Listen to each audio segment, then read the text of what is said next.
Kai Budde up a game. And that is really important here, Cedric, because these the sideboarded games is actually a huge difference. We talked to Kai about what he thought about it, and he thought in game number one, with so many of the card slots going to creature removal from both players, even though that's not really the name of the game from either perspective here, that it kind of comes down to who draws fewer of those particular spells. But post-board, Kai actually thinks that it's about 60-40 in favor of Miguel here, and so he's got a bit of a steep hill to climb. But with game number one going to him, he's gonna at least be favored to do so. Yeah, I think Kai did his job in game number one. Let's just put it that way. And now for Miguel, that's actually a really, really good draw. So you saw Miguel wasn't well. Actually, I'm just gonna take it back. That annul is spicy. It had just that caught a null. That's rough. Yeah. I was going to say, what year is it? But Kai's been casting a null for probably 2 decades now. So yeah. There is that.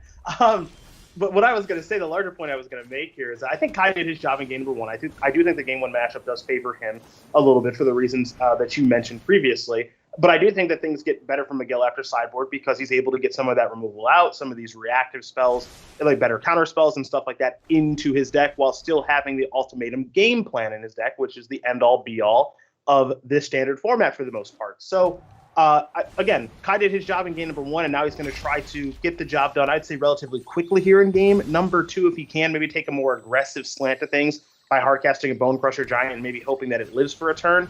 And it does live, but there's a bigger creature on the battlefield. This seems like a problem. Generally is. Polukranos Unchained hits the battlefield here for Miguel. Miguel had a very anemic turn 3, just put Yorion into hand, but turn 4 really made up for it here and could give Kai more than he can handle. Yeah, and this is part of the appeal, right? Because as Kai did mention, there's a lot of removal in garbage in game number one for both players, and Miguel has more of it than Kai does. So Kai able to, and we didn't get to see game number one, but Kai was able to get the job done. Now you see Burning Hands is going to take care of Polukranos, I'll say temporarily, given the escape clause on that very powerful creature. But that's clearing the way for the Bone Crusher Giant to get some work done here. Again, Kai kind of hoping that Miguel doesn't have a removal spell or has boarded most of the removal out. And while he has boarded out most of the removal, can't get it all out of the deck. So a Heartless Act is going to attempt to take care of this Bone Crusher Giant. That's right. Heartless Act goes on the stack, of course, the trigger from Bone Crusher. He always gets his. And it does actually end up working, but with that land drop as well from Miguel, we see Elder Gargaroth and Yorion in hand as well as Mystical Dispute. And those are some heavy hitters. Now the Yorion not doing amazing things here. There's really nothing on board to blink, but the Gargfather does work on its own no matter what, and we'll see what happens here. You see Disdainful Stroke in hand for Kai. I'm assuming that's a duress. Yes, it is. Well, you can't keep up with all the new artworks there? Well, they made it a little rough by having the whole top of the card have nothing that I can read on it. But it cost 1 black mana, so I took my best shot there. This is a pretty good hand here for Kai, right? Maze Mind Tome lets you work yourself into a longer game in a very favorable way. Burning Hands is an answer for a bunch of different stuff. Same thing can be said for Stroke. Same thing can be said for Scatter. And then, Shark Typhoon is just kind of lounging around with a lot of flexibility to cycle, to make a big flyer, and I know this is your favorite, but I do think it's entirely in play that we could just see a hard cast Shark Typhoon, not this coming turn, and especially with the Mystical Dispute in hand there for Miguel, but maybe over the course of some stage of this game, a hard cast Shark Typhoon could be a reality. It looks like for right now we're just going to do some cycling, but something maybe keep in mind as this game does kind of unfold over the next handful of minutes. Yeah, you can see Miguel expression on his face is like, okay, this is going to be really, really hard. He took away the long-term game plan with that Maze Mind Tome that you mentioned. That's what he took with Duress.